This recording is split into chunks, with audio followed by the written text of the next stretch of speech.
உலகத்தில் ரொம்ப ஃபேமஸான குயின் கிளியோபட்ரா அழகு, அறிவு, அரசியல் எல்லாத்துலேயுமே லெஜண்ட் தான். பட் 2500 வருஷமாக இவங்களோட கல்லறையை தேடி இப்போ வரைக்குமே கிடைக்கவே இல்லை. BC 30ஆம் நூற்றாண்டில் ரோம் மன்னரான ஆக்டோபியான் மார்க் அந்தோனியை தோக்கடிக்கிறாரு. இதனால மனமுடைஞ்ச மார்க் அந்தோனி சூசைட் பண்ணி இறந்துடுறாரு. இந்த செய்தியை கேட்ட கிளியோபட்ரா விஷப்பாம்புகள் அவங்க மேலே ஏற்றி அவங்களும் சூசைட் பண்ணி இறந்து போயிடுறாங்க. இதெல்லாம் சரி, பட் இப்போ வரைக்கும் கிளியோபட்ராவோட கல்லறையை கண்டுபிடிக்க முடியல.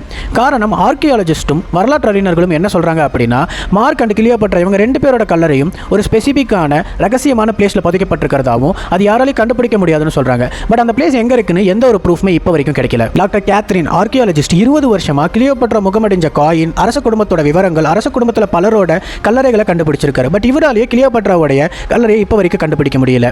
அலெக்சாண்ட்ரியா சிட்டி, கிளியோபட்ரா வாழ்ந்த காலத்தில் ஒரு பூகம்பம் வந்து பாதி பகுதி கடல் மட்டத்துக்கு போனதாகும், அதில் கிளியோபட்ராவோட உடல் உள்ள கல்லறையும் போயிருக்கும்னு ஒரு தியரி இருக்கு. பட் இதுவுமே உண்மையா பையன் இப்போ வரைக்கும் யாருக்கும் தெரியல. இந்த மாதிரி ஹிஸ்டாரிக்கல் இன்ஃபர்மேஷன் உங்களுக்கு வேணும் அப்படின்னா நம்ம சேனலை ஃபாலோ பண்ணிக்கோங்க. இந்த வீடியோ உங்களுக்கு பிடிச்சிருந்தா ஒரு லைக் போட்டுக்கோங்க. தேங்க்யூ.